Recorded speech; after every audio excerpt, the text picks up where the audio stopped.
Let's talk about the uncomfortability. Is that even a word? Yeah, I think so. Uncomfortability. Yeah, bro. I know. Hey, English is hard, fam. Yo, for those people that don't know, let me introduce.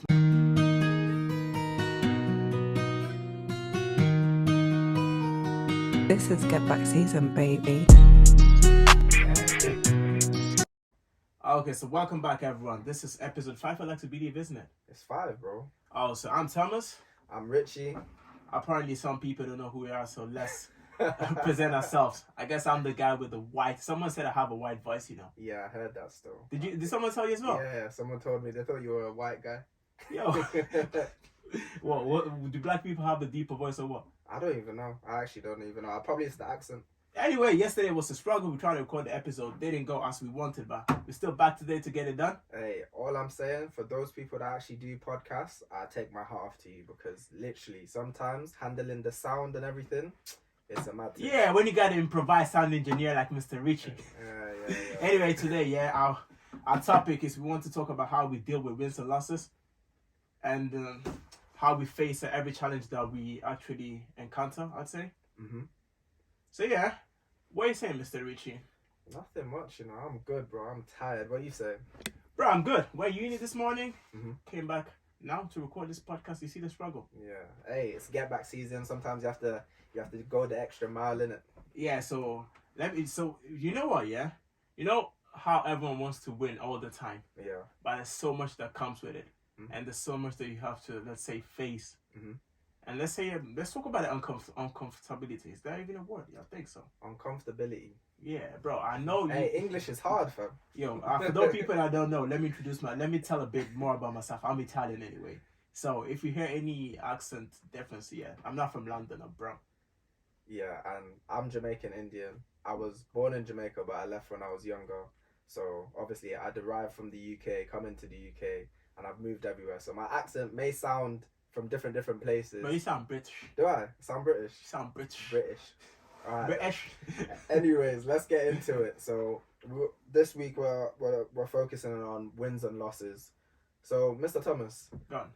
when it comes to winning and losing, Mm-hmm. which one do you prefer? I feel like you're mocking me now. Of course, everyone wants to win, I guess. Mm-hmm. Everyone wants to win, but obviously, it's almost cliche, but you get more from losing, I guess. Yeah. No, I always feel like sometimes in order to win, and it may sound silly, but in order to win, sometimes you have to lose. That's there for true, because obviously every time, that anything has gone wrong for me, the lessons that I've learned has always helped me to get where I want to. Mm-hmm. So yeah, losing emotionally is so draining and it's so bad because you think, yo, I really planned this. I really thought this was gonna go according to plan. Yeah. And then it doesn't. I'd say it's more of an emotion. It's more of an emotional pain, of course. Yeah. And aside from that, you know what it is? Yeah. I think the shame that comes with losing is what get people stuck more time. Before you continue, before we actually dive deeper, because I feel like with winning and with losing, there's different perspectives. What's your idea of winning? Like, how does winning feel to you? Or if you could describe winning, what is it? It's so broad, but let me get an example. Yeah, at least for me, I would say this: if I had to say my end goal, what would, let's say, if I had to say my end goal in a situation where I would feel like I've won, would be a situation where I've been able to, I don't know, get my mom a house, have a decent family for myself, of course, have a nice car, whatever, have a nice house, and just being comfortable without struggling. That would be a win for me. That's a win for me. Yeah. What about you? I heard that. Pretty much the same. So, like, in a sense of my idea of winning is just is being comfortable, being happy in the sense of who I am as a person, knowing that I can sort out my family if and when needs be, and just being in a position where I just feel successful. I feel like with winning comes success, if that makes sense. Like, I'll give you examples. Like, when I'm at work and I may do a sale or something like that, or I may make a big sale. That rush of excitement that I get, I feel like I'm winning, if that makes sense. That's adrenaline rush. It's adrenaline. It's addictive, and I feel like that's why, especially in our generation and in obviously previous generations, winning is an addiction. Like, everyone wants to be a winner, as you just said. No one wants to be a loser. But you know what? It's not even fair to, how do you say, angle it like that, because everyone wants the best for themselves. If you think about it, Yep. it's quite normal. So if of course everyone is going to want to win, that's really normal. Like everyone wants to be comfortable, but I think where maybe we go wrong is when we think we all can have everything. That's impossible. Basically, What do you mean that we can't have everything? I don't think we all can have everything. Why? Bro, it's they make a limited number of Ferraris for a reason. If you think about it, Yeah. because at the end of the day, it's not that many people out there that can afford it. Do you believe that everyone basically in society has like specific roles then? I wouldn't say people in society have a specific role, but I'd say we live in a capitalist system, yeah. Yeah. So I was watching this Ray Dalio video, and it explained the economic system or whatever. Yeah. So he was explaining this. So if you spend what you spend, yeah, is what pays for someone's salary. Yeah. The same concept. Like, unfortunately, the more money you keep, the less money there's for someone. Yeah. So of course, it's not gonna be possible for us all to have everything. Yeah. So alongside winning, then what does losing look like to you then? What does losing look for me? Yeah. I say losing look like not being able to achieve anything that I want to. Yeah. What about you? For me, let me rephrase that question. How do you see losing? Do you see it as a good thing or do you see it as a bad thing? First, of course, it's a bad thing. Mm-hmm. It's a bad thing because emotionally, at least for me personally, it's draining. Mm-hmm. Like if I think when anything happens here, that doesn't go according to plan. Yeah. For at least it drains me. Like I start thinking, I'm like, okay, yeah, what did I do wrong? How can I better myself and stuff like that? Mm-hmm. Like I don't take things too serious. Yeah. But I can say for the first hour or for a day or two, it's gonna sit on my chest. What about you? Nah, for me, it's like it does get to me like that as well. But it's weird. Like, it may sound ridiculous, but I love losing. Like, and let me break it down. I love losing to an extent that I can learn from each loss. If that makes sense. If it gets to a stage where I'm just losing and I'm not learning, and I keep repeating the same stage, that's when I'll lose my head. So for me, when I lose, I'm able to learn something. Because the reason why I've lost in the first place is because I either wasn't prepared or I missed something that would have allowed me to win. Do you get me? Yeah, I get that. So like for me, in the sense of if I lose, I get frustrated, but because I'm an analyzer, I love to analyze every single situation. So if I've lost something, I've understood that somewhere along the lines I've messed up. So I'd want to retrace my steps and kind of see, okay, how can I improve and be the better person? What you're saying makes sense. Of course, you learn from your losses. Yeah. But it takes emotional intelligence to be able to look at things from that perspective because it's not easy. If you're not emotionally intelligent, every time you lose, it's gonna hurt you. Like it could go sideways. But instead, if you can be level-headed, then you're like, oh, okay, yeah, I've lost, but what did I do wrong? Let me analyze it. Let me do this. It can work into your favor. Yeah. So I say, I don't know. It sounds a bit self-inflicting, saying I love losing. Nah, I feel like it's down to your mindset. And for me, that's one thing I would say that I always focus on heavily, and I always try to train on a daily. So let's just say I go gym, I train. Yeah, that's my physical, but I always try to train my mental, if that makes sense. So the way I always train my mind is I don't necessarily lose, but I have a minor setback. If I see things as a minor setback, then I'm able to have a comeback, if that makes sense. Yeah, prime example is like when I was in uni, me and my boys, when we would get like assignments, and let's just say we all try to aim for the best grade and whatnot, and it's not all the time we're going to get the best grades. And there's been times where, let's just say, I've just about managed to pass or whatnot, but ideally I wanted to aim for something like higher. And when I look around and we get either me and my boys or people in the class have got terrible grades, they're all like, oh, this is ridiculous, blah blah blah, this is shit. But then I'm looking at mine like I'm annoyed because I put in the work, but I don't look at it as a loss. I've looked at it as, oh, it's a minor setback because I'm going to do better. Let me ask you a question though. Yeah. Did you put the work in? Did you put as much work that they put in? What? To get a grade the desired grade, but that you didn't get. I don't know what type of effort they put in. Let's talk about you. What type of effort did you put in? Well, first year, if I'm honest, no, just the assignment. You don't have to school. Oh, okay. Minimal. Like first first year was just a bit minimal, but then when I got to second year, third year, that's when I was just putting hella work. No one saw me. Was it working? Like, did you get the desired grades that you wanted? Yeah, I got good grades. I pressed gas. Like me and my girl used to flip in. What made you make the switch? What? From first year to second year, putting in work. Cause put it this way, like where I live, I was living in Cyprus before I came over to the UK, and before then I just finished A levels, and me and my parents were living over in Cyprus. And obviously, I knew I wanted to go uni, so I already had my place. I already had to go Birmingham Uni, so I came over now. And then it was one of those situations where I was in the UK and I have family, but most of them are either in London or the summer in Birmingham, but they're a bit on the outskirts, if that makes sense. So I know it was just me, and no one was gonna force me to do better, if that makes sense. And I know I wanted something. I wanted to make something of my life. So first year, okay, cool, I messed around slightly. But then when I got to second year and third year, the reason why I put effort in, because then at the end of the day, I started to realize only my decisions now will be able to change the outcome later, if that makes sense. Yeah, that makes sense. And because I know I wanted better for myself and no one's going to do it for me, I just thought, yeah, you know what? I'm going to have to be the person to focus. That makes sense. It's actually admire. You know what I admire? What? It's intelligence.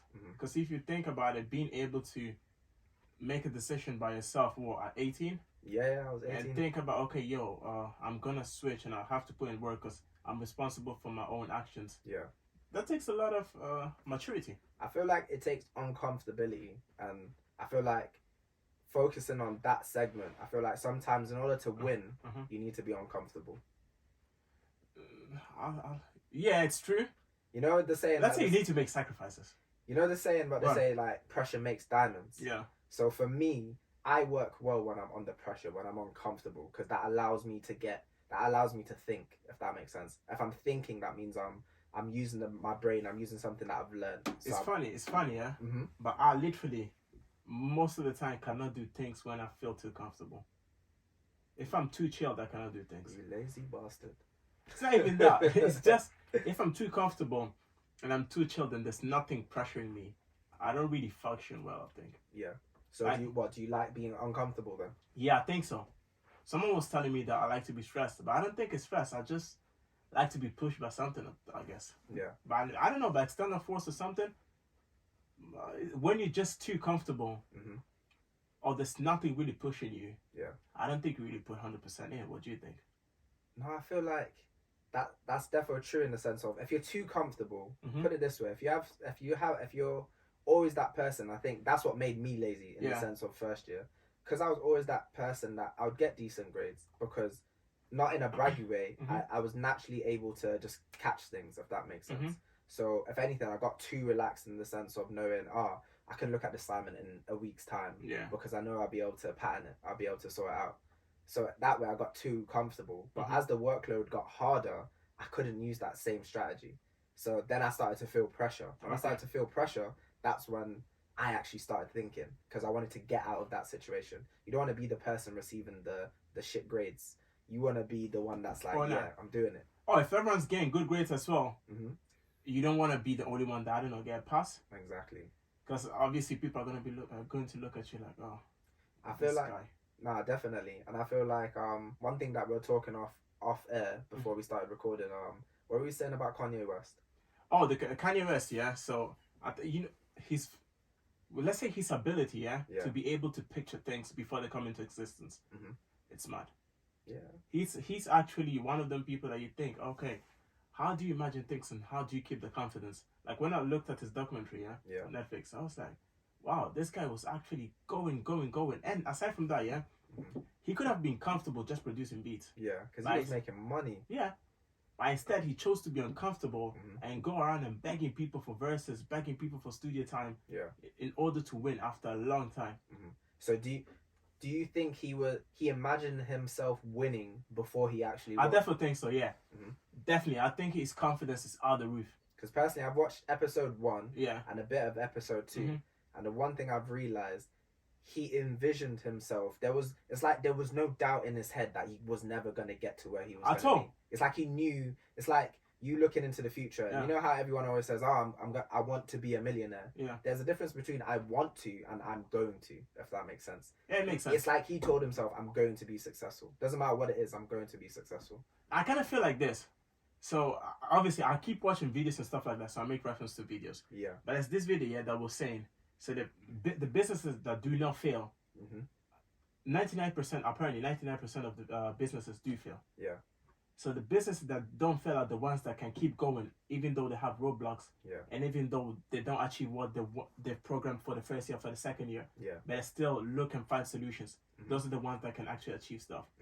So it's, if you think about it, yeah, if you can envision things and you believe in things, you believe in whatever your vision is, you're probably gonna get there. Because a lot of people that start with you are not gonna end with you, because they're most of the time they're just gonna drop.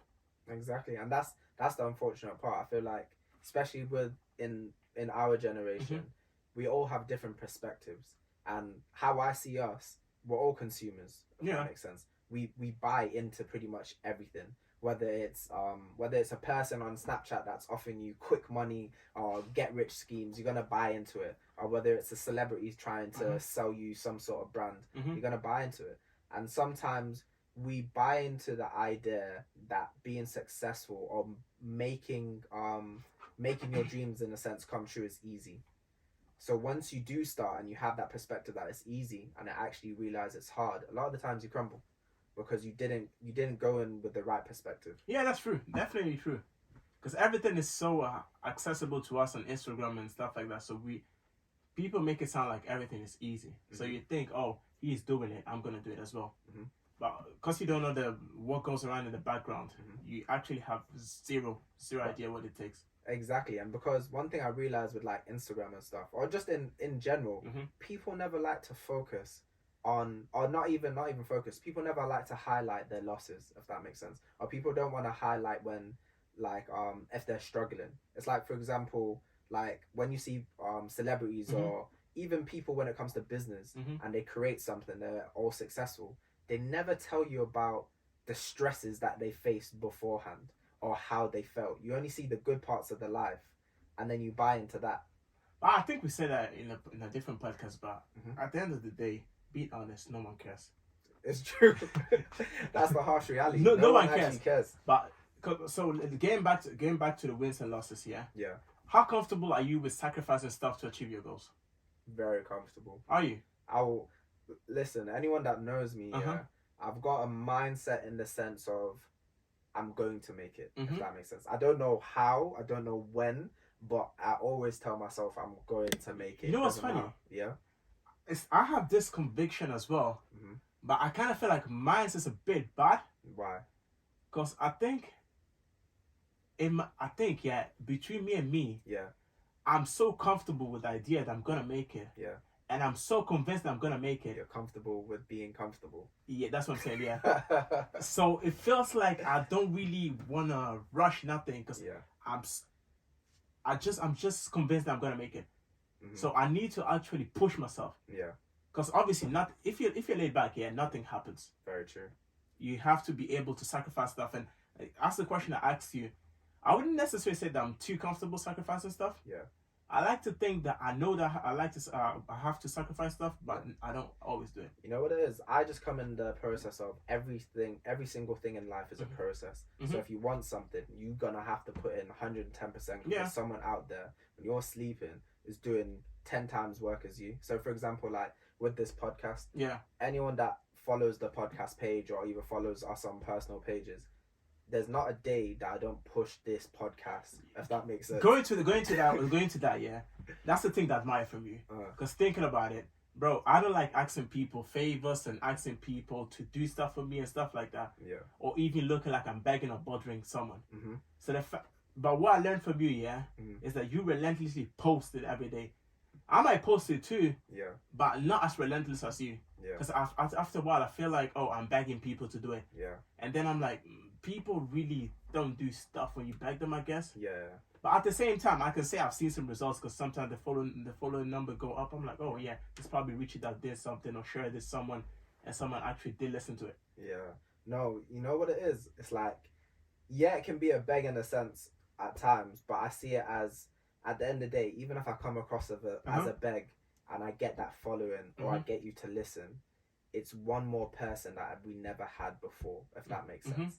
And at the end of the day, even if they did it out of me asking and not because they wanted to, they still contributed in some shape or form. So I'd rather have people in the sense of me looking like a beg and posting 24/7, because at the end of the day, how I see it is, you have to start somewhere. At the end of the day, let's just say these big corporate brands that are out there now, they all started off somewhere, and I'm sure they were pushing out their stuff or definitely. But that's what I'm saying. That's as we said previously. Yeah. That's what makes winners and losers.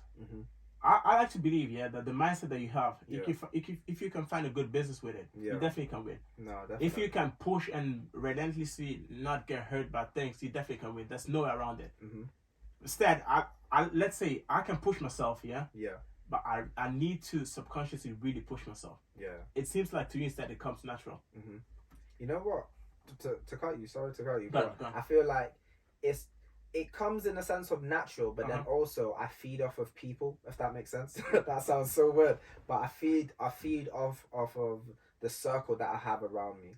Like, I'm very particular with the people that I keep around me, if that makes sense. So anybody that comes around in my circle are they're people that I can feed off their energy. So I don't know, I may have, for example, you're very good in the sense of business minded in the books that you read and whatnot, and the things, the aspirations that you have for your life. So the times where my energy may be feeling low in the sense of, I can't really be bothered or something, or I can't be bothered to work on this, me and you have a conversation about some sort of business idea or some sort of business, and instantly it's like I'm charged up to do better. Or if I'm down in the sense of, I don't know, whether it's emotionally or whatnot, I have someone that's gonna charge me up. Wifey thing, yeah, exactly. I have on the bed and nah, you must be bad.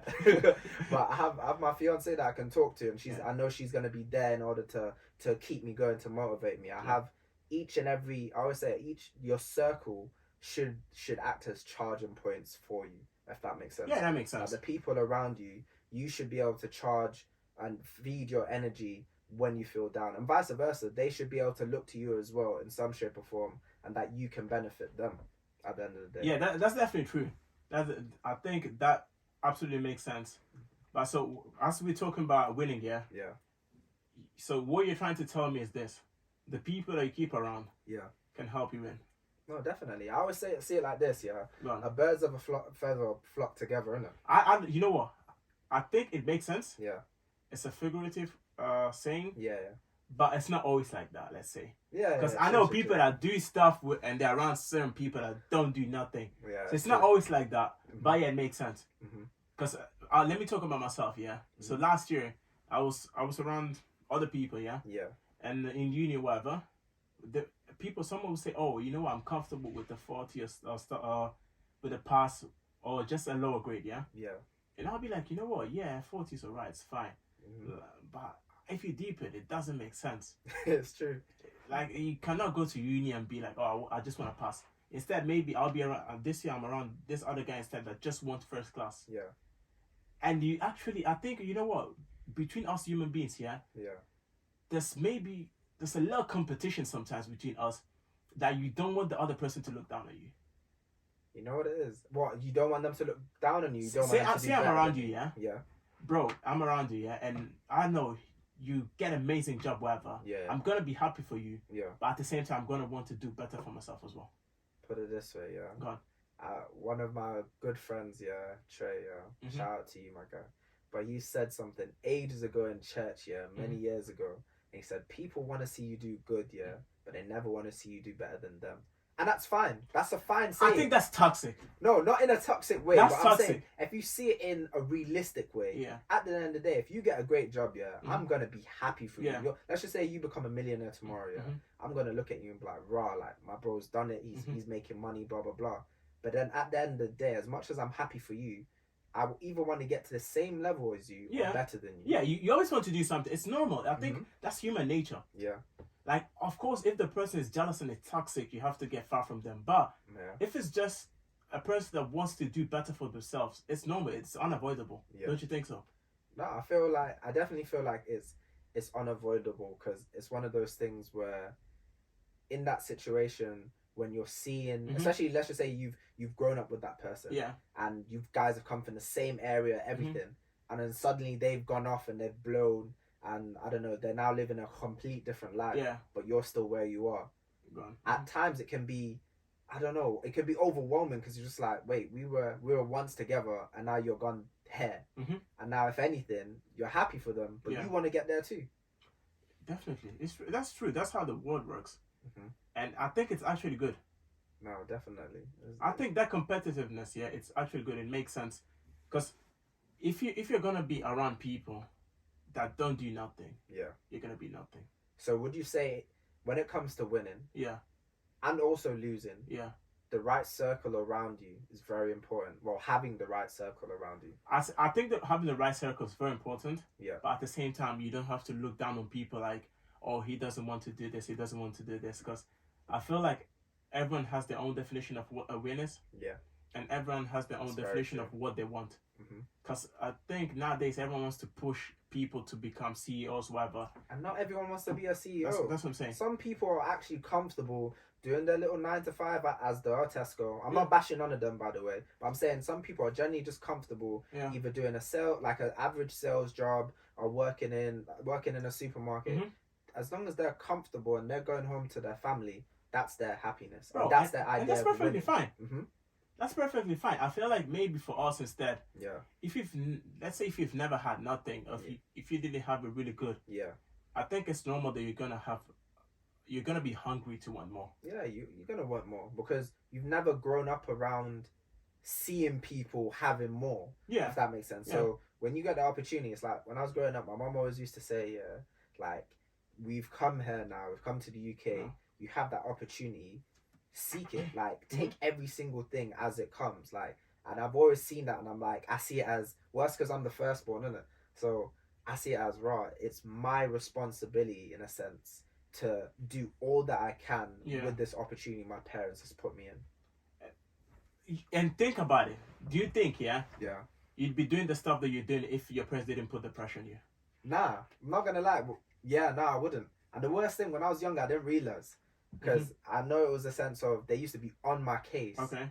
But I used to see it as, this is ridiculous. But when I look back at it now, all the things that my parents has put me through and the strictness that they've had, that's allowed me to win. That's allowed me to have a certain mindset that I have now in order to the stage to at least figure out, oh wait, I want to win there, I want to thrive to win. Because at the end of the day, I want people to realize I'm not trying to say, oh yeah, I've made it to where I want to be. Yeah. I'm still a work in progress. Work in progress. Everyone's trying to do something. Work in progress and whatnot. And that's why, like, with like life in general, I see it as, you know what, it's a step by step, it's a process, but if you continue at it and you be consistent, it's going to be one of those things where it'll pay off. Yeah, let me tell you this story, So I went to uni because of my cousins. Yeah. I'll tell you this story. So my cousins used to work in Italy, and they used to work in a prosciutto my older cousin, used to work in a prosciutto company, which is ham. Yeah.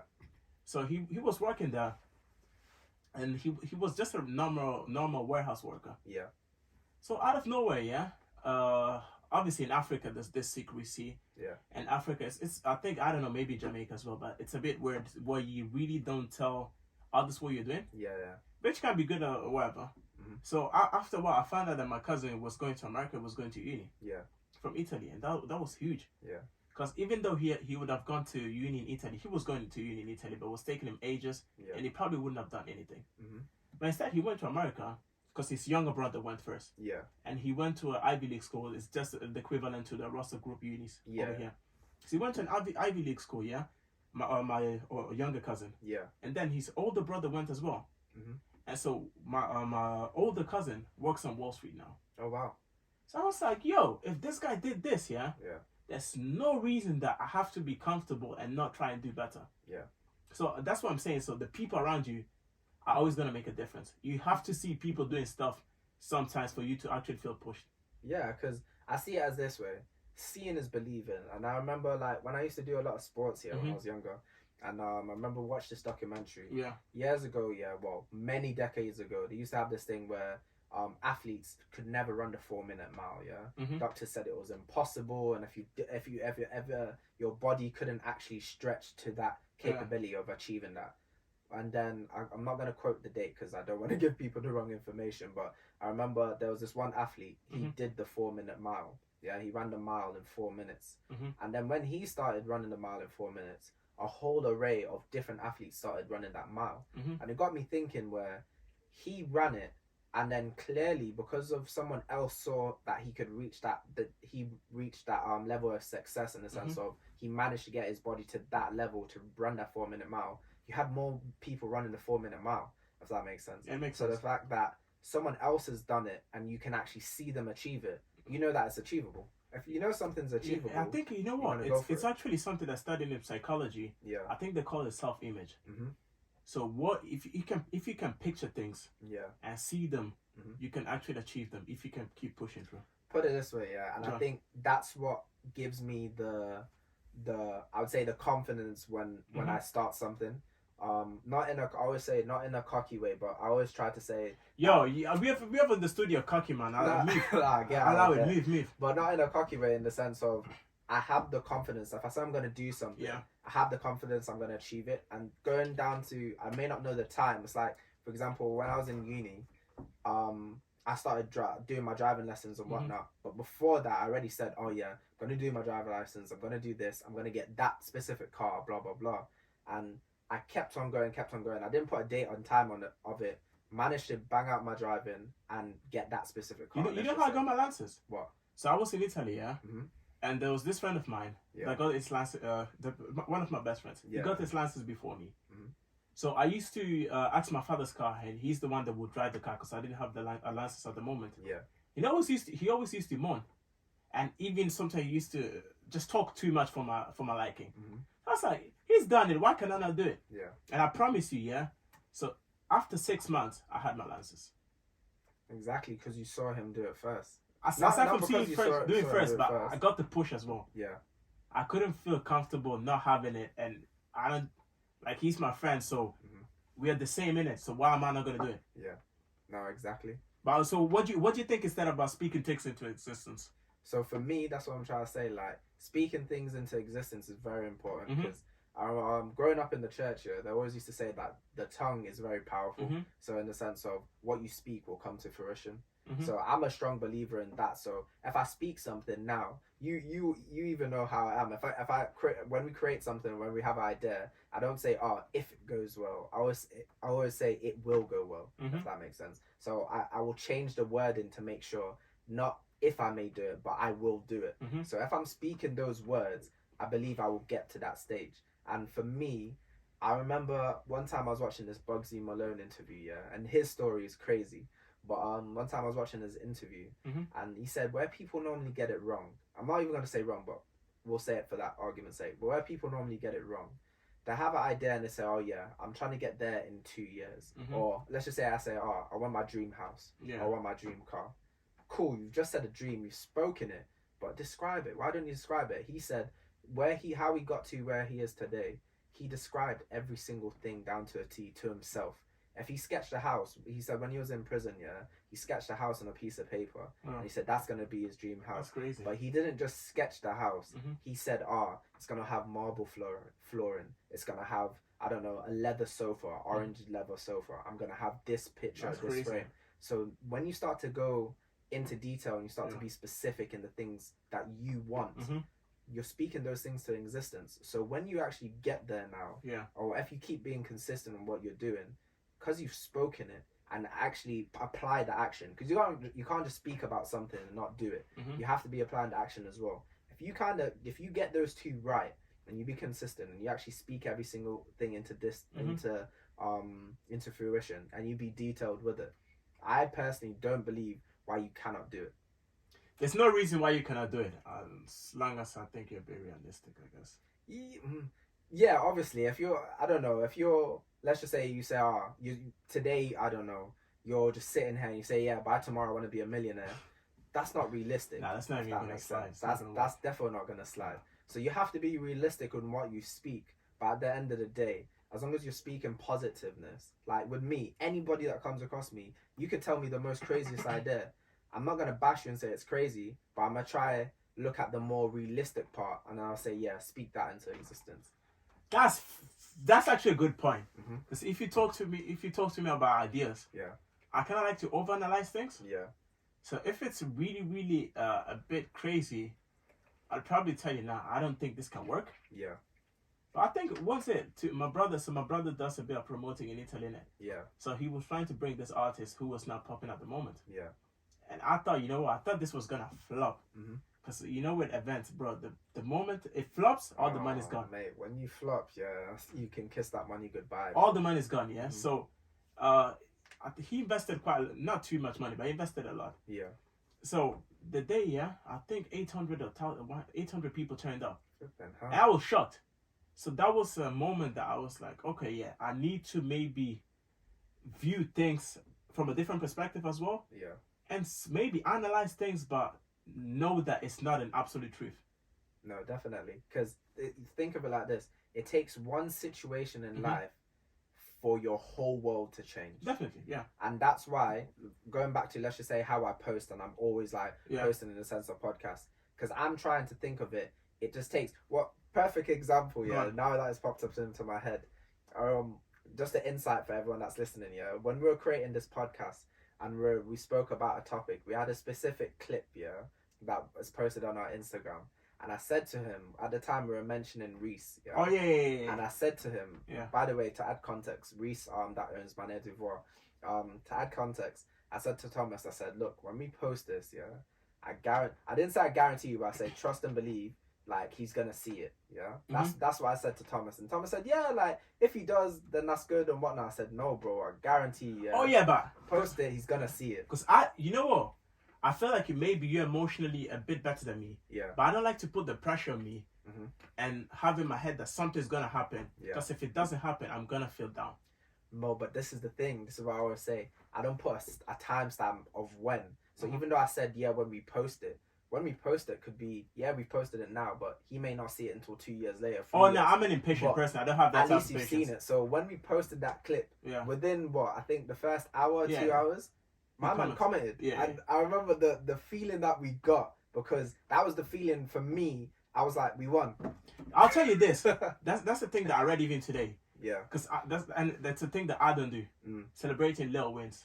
Oh, it's so true. Oh my gosh. Say that again. What do you do? Celebrating little wins. I don't celebrate little wins, yeah? Because I always see a bigger picture. Yeah. So I feel like, okay, I won the bigger picture. Yeah.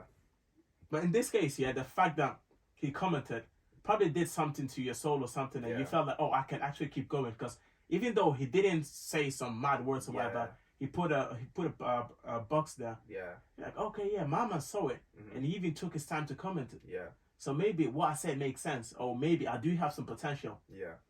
So you can feed off that. So that's why little wins as well can make a big difference in their lives. But that's very true. I think you said something key. Celebrating the little wins. And I feel like, because we're moving in a society that moves so quickly 24/7, and something can go out of trend and in a split second, we always forget that to celebrate those little wins. Oh, bro, if that makes sense. We never do. Because even one thing I always have to tell myself, and thank God I have my fiance to remind me, and the people around me as well to remind me. Sometimes when you're chasing that success, if that makes sense, you're constantly going. The one time you stumble, it's like you disregard all the wins that you've had, even if they're small ones. You focus on the losses. It's easy to be like, I didn't do this, you didn't do that, you didn't do that. Like, perfect example, yeah. I remember before I'm in the job that I'm at now, yeah. I remember we were working at Amazon, innit? I was working at Amazon, great place, yeah. So you make decent money. Yeah, great money. If you want to make money quick, go Amazon, yeah. Amazon, you bang the 6 days, yeah, you're good to go. Exactly. So I remember I was working at Amazon, yeah, and at the time I just finished uni, and it was one of my boys that said, oh yeah, bro, let's go Amazon. And yo, wait. Amazon Music sponsor us, we're doing some free recruitment. Yeah, exactly. Free recruitment. What's going on, bro? But I remember I got in there with one of my boys, yeah, and then he was lucky. He ended up leaving, going to work for Jaguar Land Rover, and I was still there, and I couldn't get myself wrapped around that I've graduated uni, and I ended up at Amazon. Not to bash anyone there, but I'm saying like when you do a degree, you just think that you're gonna go on to do something, if that makes sense. So for me, it was a situation where I was there, and after the time was getting prolonged. Instead of celebrating the win that I was successful enough to at least finish uni. I may not be in the situation that I want to be, but it will come later on. I just didn't acknowledge anything, if that makes sense. Yeah, it makes sense. And there was countless of times, you've seen it, that like going back and forth when we'd talk. Oh, we used to moan together. Exactly. And we used to just go to each other. Things will change or eventually change. So it's like sometimes you have to acknowledge like, okay, yeah, you may not be in a situation that you want to be, but I'm a strong believer you're at the right place at the right time. Yeah, I like to believe so. Yeah, I'll say so. I know you think I'm chatting shit, so I don't know what you're trying. No. You know what? It's not even that. Because I'm thinking about this. I think today, because I went to lectures today. Yeah. And my lecturer said, luck doesn't exist. Yeah. Everything happens for a reason. And you're probably at the wrong time, at the right time in the right moment. So that's what I believe in. That's what I'm trying to say. That's what I believe. I don't believe in luck. I don't believe in. Oh, I don't believe in luck. I stop believing in luck. I don't believe in luck. I believe that every single thing in life. Yeah. And many people may not agree with me, which is fine. But every single thing in life, whether it's good or whether it's bad, was always meant to happen because it was going to teach you a lesson in some shape or form. That's true. At the moment when you're there, because we're emotional human beings. In the moment when bad things happen, because we can't comprehend and actually see probably the bigger picture. We just look at the bad side. But let me put a but there. Oh, as you also have to have the intelligence to learn from your mistakes and your losses. That's very. Because I've done it once. I lost so much money doing something stupid. Hey, lend me a pound. Bro, get out of here. it could even be £100. Maybe it's a lot of money to me. What do you know? Yeah. So I lost so much money. Yeah. Doing something stupid, and I was working on Facebook ads. Yeah. And I was doing the exact same thing. I was not changing nothing, but I was losing at the same time. So, because I was so emotional in that moment. Yeah. I was literally not taking my time to go back and learn something from it. Nothing. Yeah. So it's learning is actually key. Oh, Thomas, you're just dropping gems today. Bro, you're on a roll, you know. Now, if you don't learn, you're gonna lose. So, going back to the learning. Yeah. Do you believe that you always have to be a student to the game then? 100%. Everything that you do, yeah. Yeah. If you don't have good memory, write it down. Yeah. If you don't have good memory, write down what you did. Yeah. Because that might help you. At least that's what I used to do. I write it down in my notes. I have so many notes. I don't even read them anymore. But I'll write it down just to make sure that whenever I need it, I'll go back to it. Nah, I'm a strong believer that you always have to be a student to the game, if that makes sense. Like, doesn't matter whatever position you reach in life, there's always someone that will either know more information than you, 100%. or at least someone that can contribute or add more. You know what? And that's another thing that I think you said that's key. What? In order to win, do you think you need to be humble? In order to win, you have to be humble. Yeah. You have to humble yourself, of course. In order to win, you have to be humble. Because let's just say, I don't know, I could be a very successful business owner. Yeah. Or whatnot. Or not even business owner, because I don't want people to always think that we just focus on business. Yeah. But I could be a very successful worker. Okay. In the job that I do, let's just say you may be the top salesperson that you are, if that makes sense. But at the end of the day, there's always room for improvement. And for example, in my job, how it works is like it's based on sales, for those that are listening, it's based on sales. But if let's just say if one of the months your sales are a bit low or whatnot, they advise you to go talk to the person that had the highest sales. If that makes sense. Yeah. And go ask them to give you advice, to give you gems. So, and even when you get to that success and you are that person that are making the most sales, there's always a manager or an area manager that's in front. So I feel like with any sort of career field that you are in or that you're trying to get into, you always have to be humble enough to ask a question. That's true, because I feel like in order to achieve whatever goal you want to achieve, you have to be stubborn somehow. Yeah. Because as we was talking about Kanye West, what we didn't see, he was seeing. So of course he was stubborn. Yeah. But at the same time, you need to be able to switch to humbleness sometimes. Yeah. And use your humility to ask questions to people and never feel like you're too big for them.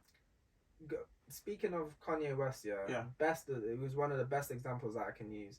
When it came to fashion, that's why I always take my hat off to him. As much as sometimes in the media he may chat a bit of nonsense, I take my hat off to him because even when it comes down to fashion, he, in order to learn fashion, he went to go speak to Louis Vuitton, and actually he went to the guy and said, like, look, it was him and Virgil, I believe. Yeah, I think so. So I heard the story. And it was not an apprenticeship, but Louis Vuitton took him underneath his wing, and actually, whoever worked at the Maison, obviously, basically the team there took Kanye and Virgil underneath their wing to actually show them and teach them the game, basically, in the sense of fashion. Yeah, I think they saw the whole process. So they were very successful. Like, put it this way, Kanye was a very successful man already. Virgil was a very successful man. And then you have Matthew Williams as well. He didn't necessarily need to go down that route, or he could have been naive and said, "Oh, I'm going to create something tomorrow. I have enough fan base that's going to buy it anyways." But because he wanted to improve his craft, improve his knowledge, he had to have that.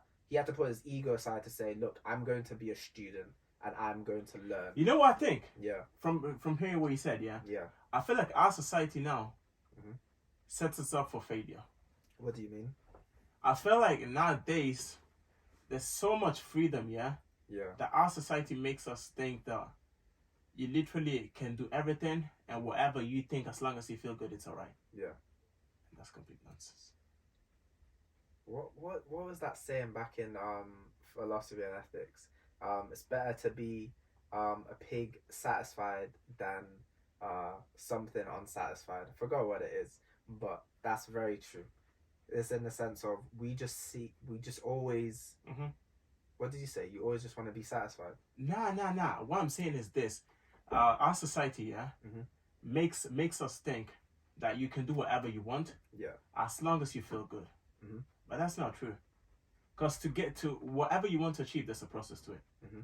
So you need to follow a certain process, and if you can extract information from someone, it's better for you to humble yourself and extract that information. No, instead of, because if you look social media, everyone bigs themselves up. Another thing, that I wouldn't do as well. What? Like, you see on social media and everyone says, "Oh, I'm the CEO of this, I'm the CEO of that." Yeah. That's not a thing that I wouldn't do. What do you mean? That's not. What? That's something that you wouldn't do for yourself? Nah, because I feel like, you know what? I kind of feel like if you big yourself up too much, you big your ego too. Yeah. So then it's detrimental to you. Mate, you have to remain humble at all times. You know, that's one thing I pray for every single day when I wake up. What is it? Doesn't matter. I always say to myself, doesn't matter how far I go in life, I always want God to allow me to be humble at all times. But humility is the key. Because I always say that you always have to remember where you're coming from, and then also you have to remember where you're going. And I think you have to remember at the same time that there's always someone in front of you. Of course.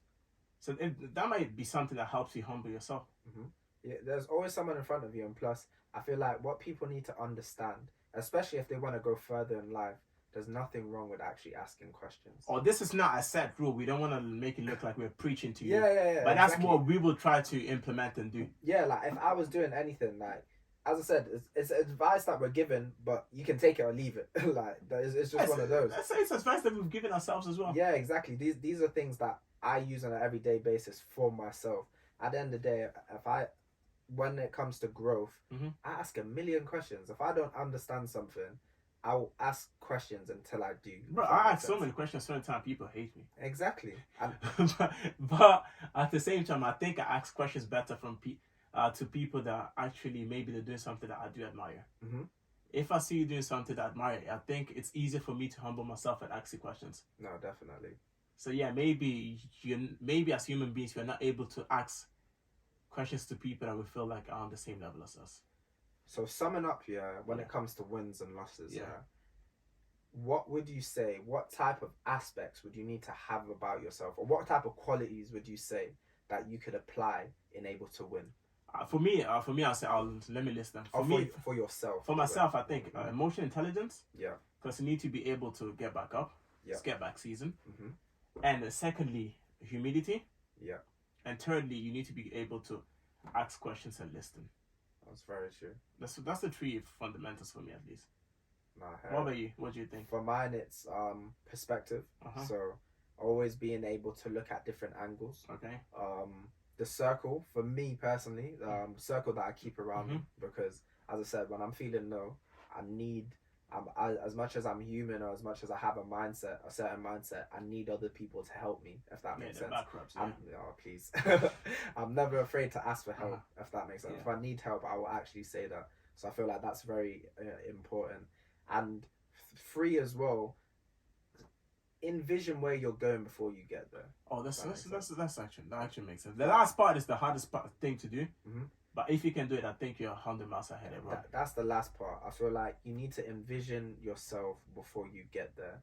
And I feel like those, whenever you're planning something for yourself, or whenever you're trying to achieve your goal, I feel like you need to try and see it first before you achieve it. Because then once you see it, you can plan how to get there. And once you plan how to get there, then you can start walking. Come on. But on that note, it's Get Back Season. Join us next week, everybody.